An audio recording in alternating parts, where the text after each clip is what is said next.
Back to south tube. நம்ம இந்த வீடியோல எதை பற்றி பார்க்க போறோம் அப்படின்னு பாத்தீங்கன்னா, கரிகால சோழன் கட்டின கல்லணை அதான் பார்க்க போறோம். இது 2000 வருடங்களுக்கு பழமையான ஒரு அணை. இந்த அணைக்கு என்ட்ரி ஃபீஸ் எதுவுமே கிடையாது. Free car parking, bike parking facilities எல்லாம் இருக்கு. இங்கே பாத்தீங்கன்னா இந்த அணைக்கு பக்கத்துல சின்ன சின்ன பார்க்கு, அதே மாதிரி கரிகாலனோட மணிமண்டபம் இது எல்லாமே அமைச்சிருக்காங்க. நிஜமா ஒரு பியூட்டிஃபுல்லான பிளேஸ். தஞ்சாவூர் மாவட்டத்திலே இருந்தாலும் இது தஞ்சாவூர்ல இருந்து 34 கிலோமீட்டர்லயும், திருச்சியில இருந்து 15 கிலோமீட்டர் தொலைவுல தான் இந்த பியூட்டிஃபுல்லான கல்லணை அப்படின்றது அமைஞ்சிட்டு இருக்கு. இது ஒரு ஃபேமஸான டூரிஸ்ட் ஸ்பாட்டு. இந்த கல்லணையோட வரலாறு என்ன அப்படின்றத நம்ம இந்த வீடியோல பார்க்கலாம். ஆக்சுவலி இது 1ஆம் நூற்றாண்டுல கரிகால சோழன் இந்த கல்லணை அப்படின்றத கட்டுறாரு. அந்த காலகட்டத்துல கட்டப்பட்ட இந்த அணை இன்னும் பயன்பாட்டுல இருக்கு அப்படின்றது ஒரு ஆச்சரியமான விஷயம் அப்படின்றதுதான் உண்மை. 2000 வருடங்கள் இது உலகத்திலேயே 4வது கட்டப்பட்ட ஒரு அணை. ஆனா இன்னும் மக்கள் பயன்பாட்டுல இருக்கிற ஒரே அணை இதுதான் உலகத்திலேயே. சோ கண்டிப்பா ஒரு உலக அதிசயம் அப்படின்னே சொல்லலாம். அந்த காலகட்டத்துல பார்த்தோம் அப்படின்னா காவிரி ஆற்றுல தண்ணி வருது அப்படின்றது ஒரு காலங்கள்ல அதிகமாகவும், வறட்சி காலங்கள்ல தண்ணியே இல்லாத ஒரு சூழ்நிலை இருந்தது. மக்கள் விவசாயம் பண்றதுக்கு ரொம்ப சிரமப்பட்ட ஒரு சூழ்நிலையில மக்களுக்காக என்ன பண்ணலாம் அப்படின்னும் போது விவசாயத்துக்காக கரிகால சோழன் ஒரு முடிவெடுக்கிறாரு. இந்த இடத்துல நம்ம ஒரு அணை கட்டினா நல்லா இருக்கும் அப்படின்றது. ஒரே ஆறா வர அந்த காவிரி ஆற 4 ஆறுகளா பிரிச்ச ஒரு பெருமை அந்த கரிகாலனுக்கு தான் சேரும். இந்த இடத்துல 4 ஆறுகளாக பிரிஞ்சு போகும். அது பார்த்தோம் அப்படின்னா ஒண்ணு கொள்ளிடம் ரிவரா போகும், ஒண்ணு காவிரி ஆறு, இன்னொன்னு வெண்ணாறு, அதுக்கப்புறம் புது ஆறு அப்படின்ற மாதிரி 4 ஆறுகள் இங்க பிரிஞ்சு போகுது இந்த இடத்துல இருந்து. இந்த அணையை எப்படி கட்டுறாரு அப்படின்னும் போது, நீங்க ஒரு கடல்ல இல்லது தண்ணி ஓடிட்டு இருக்க இடத்துல போய் நம்ம நின்னோம் அப்படின்னா, தொடர்ந்து நம்ம நிக்கும் போது தண்ணி மூவிங்ல இருந்ததுன்னா நம்மளோட கால் உள்ள பதிஞ்சிட்டே போற அந்த ஒரு சூழ்நிலையை நம்ம பார்க்க முடியும்.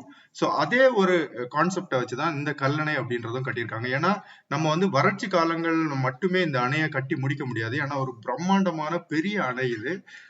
இதை அதான் நான் சொன்ன மாதிரி 4 ஆறுகளாக பிரிச்சு கட்டியிருக்காங்க. விவசாயங்களை பல இடங்களுக்கும், தஞ்சாவூர், திருச்சி இந்த மாதிரி இடங்களுக்கு எல்லாம் தண்ணியை டிவைட் பண்ணி கொண்டு போறதுக்காக.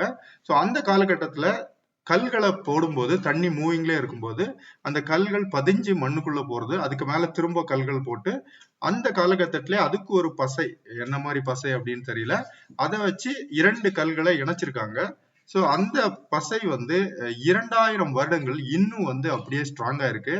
இந்த காலகட்டத்துல கட்டப்படுற காங்கிரீட்டால கட்டுற பில்டிங்ஸே பார்த்தோம் அப்படின்னா ஒரு 20, 25 அல்லது ஒரு 30 வருடங்களுக்குள்ள பழுதடைகிற ஒரு சூழ்நிலையை நம்ம பார்க்க முடியும். பட் இந்த கல்லணை அப்படின்றது இவ்வளவு வருடங்களாயும் அந்த பசை ஒட்டிட்டு இருக்கு அப்படின்றதுதான் உண்மை. நீங்க பார்த்தாலே தெரியும், ஒரு பெரிய பிரம்மாண்டமான ஒரு அணை இந்த இடத்துல கரிகால சோழன் மக்களுக்காக அதுக்கப்புறம் கட்டி முடிச்சு இந்த 4 அணைகளா பிரிக்கிறாரு, 4 ரிவரா. சோ அதுக்கப்புறமா பார்த்தோம் அப்படின்னா மழை காலங்கள்ல அதிகமான தண்ணி வர்றதுனால கொள்ளிடம் ரிவர் அப்படின்றது ரொம்ப பெருசா இருக்கும். நம்ம பார்த்தாலே தெரியும். அந்த மழை காலங்கள்ல மட்டுமே அந்த கொள்ளிடம் ரிவரை ஓபன் பண்ணி தண்ணி விடுவாங்களாமா. இதர காலகட்டங்கள்ல இந்த 3 ஆறுகள்லயுமே விவசாயத்துக்காக அதிகமான தண்ணி போயிட்டு இருக்கும். சோ இந்த ஒரு ஆச்சரியமான ஒரு அணைய நம்ம சோழ மன்னர் தான் கட்டியிருக்காரு. சோழ மன்னன் அப்படின்னும் போது இங்க மட்டும் இல்ல, உலகத்துக்கே ஒரு பெருமை சேர்ந்தவங்க நிறைய இடங்கள்ல நிறைய பண்ணியிருக்காங்க.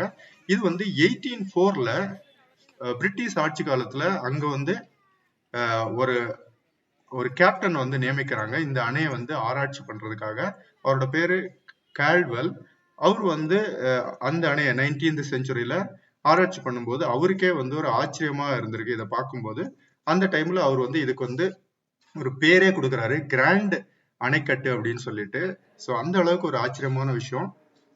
அதை பெருமைப்படுத்தும் விதமா பார்த்தோம் அப்படின்னா கரிகால சோழனுக்கு அதுக்கு பக்கத்திலே ஒரு மணிமண்டபம் அப்படின்றது பிரம்மாண்டமா எழுப்பியிருக்காங்க. கரிகாலன் யானையில உட்கார்ந்துட்டு இருக்கிறது மாதிரி. அது அவருக்கு மக்களால் கொடுத்த ஒரு இதுன்னே சொல்லலாம். ஏன்னா இவ்வளவு பெரிய ஒரு பிரம்மாண்டத்தை அமைச்சவர், அவருக்காக ஒரு மணிமண்டபம் கண்டிப்பா தேவை. சோ இதுவும் அந்த அணையோட பக்கத்துலதான் அந்த மணிமண்டபம் அப்படின்றது அமைஞ்சிட்டு இருக்கு. சோ என்ட்ரி ஃபீஸ் கிடையாது, கார் பார்க்கிங், பைக் பார்க்கிங் எல்லாமே ஃப்ரீ. ஒரு அமேசிங்கான பிளேஸ். திருச்சி, தஞ்சாவூர் இந்த இடங்கள்ல எல்லாம் இருந்தீங்கன்னா, ஒட்டுமொத்தமா இந்தியால இருந்தாலுமே இந்த ஒரு ஆச்சரியத்தை, ஒரு அதிசயத்தை நீங்க கண்டிப்பா போய் பார்க்கணும். இந்த மாதிரி விஷயங்கள் கண்டிப்பா உலக அதிசயங்கள்ல இடம் பெறாது. பட் இருந்தாலும் ஒரு 2000 வருஷங்களுக்கு பழமையான ஒரு அணை இன்னும் வந்து மக்கள் பயன்பாட்டுல இருக்கு அப்படின்றதே ஒரு பெரிய ஆச்சரியமான விஷயம்தான். கண்டிப்பா ஒரு முறையாவது நீங்க போய் பார்க்க வேண்டிய ஒரு அதிசயம் அப்படின்னு தான் நான் கண்டிப்பா சொல்லுவேன். முழு வீடியோ பாருங்க. திருச்சியில நம்ம நிறைய வீடியோஸ் போட்டிருக்கோம். தொடர்ந்து பாருங்க. பார்த்துட்டு உங்களோட கருத்துக்களை கமெண்ட்ல பதிவிடுங்க. இன்னொரு வீடியோ பதில சந்திப்போம். தேங்க்யூ. பாய்.